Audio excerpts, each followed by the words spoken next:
4 wildfires in our region, collectively burning more than 17,000 acres tonight. Hundreds of people under level 3 evacuations, and more evacuations could come. And with the shifting winds in the forecast, it could have the potential to either help or greatly hinder firefighting efforts. Good evening, and thank you for joining us for KREM 2 News at 11 tonight. I'm Mark Hanrahan. We have a lot of fire news to get to, so let's jump right in, starting with the Ford Corkscrew fire burning in Stevens County. It quickly blew up yesterday due to those gusty conditions. Several buildings have been destroyed, and hundreds of people are under evacuation notices tonight. That's where our Joshua Robinson is tonight. And Joshua, what do people need to know tonight? Well, Mark, we've seen a lot of consistency here since we arrived in the area. First of all, the fire has been burning consistently behind me. The ash has been consistently falling from the sky. And of course, the wind hitting me in the back right now has been going pretty much nonstop. But there's one other consistency I noticed today after talking to a lot of people throughout Stevens County. Everyone is making sure to put others before themselves. Plenty of words immediately come to mind for anyone seeing the Ford Corkscrew fire up close. Crazy. You think of all the people that you know that live at the base of that mountain. It touches home. So it's hard, and we're just going to do what we can to make it easier for people.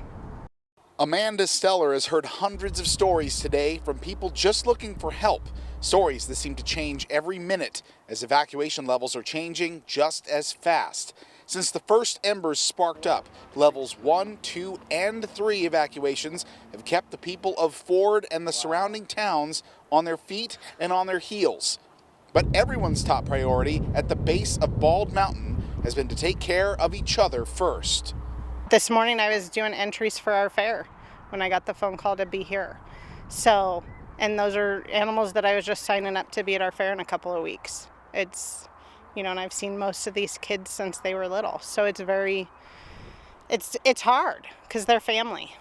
We might not be blood, but we're still family.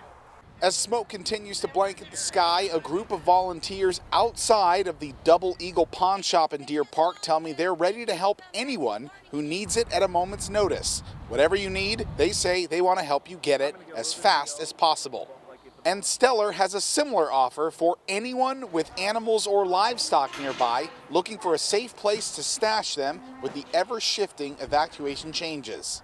Doesn't matter what it is. If it's an animal, bring it. We'll figure it out. We've got room. We'll make room. We've got the pens. We can do it. And due in large part to those winds staying consistent pretty much throughout the past 2 days, that fire grew past the 5,000 acre mark very quick, a very fast moving fire here in Stevens County. Of course, the evacuation levels have been changing a lot too. I spoke with one woman today who said she had just settled into her level 2 evacuations when she got the phone call that her territory fell into the level 3 evacuations, had to change everything. Of course, we know that even though this situation is changing quickly, we at KREM 2 are endeavoring to make sure we keep you as updated as possible on the latest evacuation levels all across Stevens County. And for all of the wildfires that we're covering tonight, you can keep your eye on KREM.com as well as our KREM 2 mobile app to make sure you have the latest information. From the Clayton Fairgrounds, Joshua Robinson, KREM 2 News. All right, Joshua, thank you very much. The fire has grown at such an extreme rate that fire officials believe it is now twice the size of Cheney. So take a look at the map behind me, the evacuation area right here. The level 3 evacuation stretched from Loon Lake down to the Spokane River. Many residents watched as the flames raced toward their homes yesterday without a moment's notice to leave. Kadena Francis was checking on her laundry yesterday when she was met with flames heading toward her. She and her husband watched as those flames nearly reached their home. Well, it was pretty wild. We got lucky. I mean, really. It was like a matter of perfect timing. We almost lost the house, the shop, the whole neighborhood. The community has been a big help in saving homes. You can see how close the fire is to some of those homes. Look at that. One friend of the family brought a 400-gallon water tank to help crews with the Department of Land, Spokane Tribe of Indians, and local agencies from Spokane and Stevens County are now working to put that fire out. Meantime, for anyone needing a place to go, the Red Cross shelter has moved to Deer Park High School and is open to anyone who needs it tonight. The Spokane County Sheriff's Office asking people boating on Long Lake to avoid the area between Tum Tum and the Long Lake Dam. Crews helping to fight the Ford Corkscrew fire are retrieving water from that area and are having difficulty due to boats in the water that are in the way. Authorities are asking you to avoid that area for the rest of the day and for tomorrow. Meantime, in southwest Spokane County, a brush fire burning about 140 acres tonight. It is called the Pine Meadows fire. It's burning about halfway between Spokane and Spangle, just west of 195 east of Cheney. It started this afternoon with the house fire and then quickly spread to nearby brush. The good news tonight, crews have it 100% lined, and crews will continue to work that fire overnight.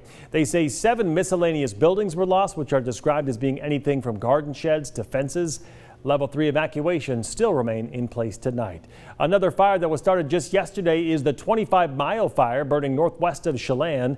Now a state of emergency has been declared in Chelan County. In 24 hours, it has grown to more than 4,000 acres. Level 1, 2, and 3 evacuations in place for nearby residents. Fire crews say so far 1 structure has been lost and 135 others are considered to be threatened tonight. Heading now to Okanagan County, where the Muckamuck fire quickly grew because of the wind yesterday. It is now pushing 11,000 acres tonight, prompting level 3 evacuations for the entire town of Concanelli and surrounding areas. Look at these photos. A lot of crews working on the nearby Cub Creek fire were relocated to help put this fire out tonight. Of course, a big factor in why these fires have grown just so quickly is the wind. Meteorologist Thomas Patrick joining us from the Outdoor Weather Center tonight. And Thomas, will the winds calm down enough tomorrow to help firefighters maybe get the upper hand on some of these fires? It's actually going to take about 2 days for us to get some calmer winds. We're in a bit of a lull at the moment, but they are expected to pick back up very shortly here because we have a bit of a cold front that is moving across the area right now. So when that happens, we're going to see the winds increase, the wind shift. They were about westerly today, going to be more northerly as we head into tomorrow. But there's actually, thankfully, a little bit of some light rain, especially in northern Washington at the moment. Here are the wind gusts that we saw today between about 30 to 35 miles per hour. So obviously that led to a lot of very aggressive fire behavior. I took you to our smoke computer model. You can almost follow the trails to get an idea what direction the winds are going to be out of. Mainly out of the north, and because there are so many fires, our air quality is either going to be good or bad, just depending on if we end up downwind from any of these fires. So we'll be monitoring that for tomorrow. But the big factor is how much colder it's going to get, from the 90s today to the 70s and even 60s in part of the area for tomorrow. So coming up, going to be detailing how long we can keep the cooler weather in store, as well as more rain and even scattered thunderstorms that are in the forecast for the afternoon on Tuesday. Sounds good, Thomas. Thank you very much. And of course, there are a lot of other fires burning in our region right now that we couldn't mention in this broadcast. Our team working 24/7 now to make sure you have the very latest information. So you can always check krem.com for the latest, or just text us the word fire to 509-448-2000 and we'll send that information directly to your phone. New tonight, U.S. healthcare experts are expected to recommend COVID vaccine boosters for all Americans 8 months after their second dose. The booster shots are to ensure lasting protection against COVID as the Delta variant surges now. Officials tell the Associated Press that doses would only begin to be administered widely once the FDA formally approves the vaccine, which could happen as soon as a few weeks from now. Many pharmacies, meantime, already offering a third shot of the Pfizer or Moderna vaccines, but only for those with compromised immune systems. Well, heads up, if you live in Spokane Valley, about 12,000 will lose power in a planned outage for about midnight tonight, so just about 50 minutes from now. Crews planning to remove an osprey's nest and repair a high-voltage transmission line power pole in the area. Vera Water and Power also saying there could be a significant risk of a fire if that bird's nest is not removed.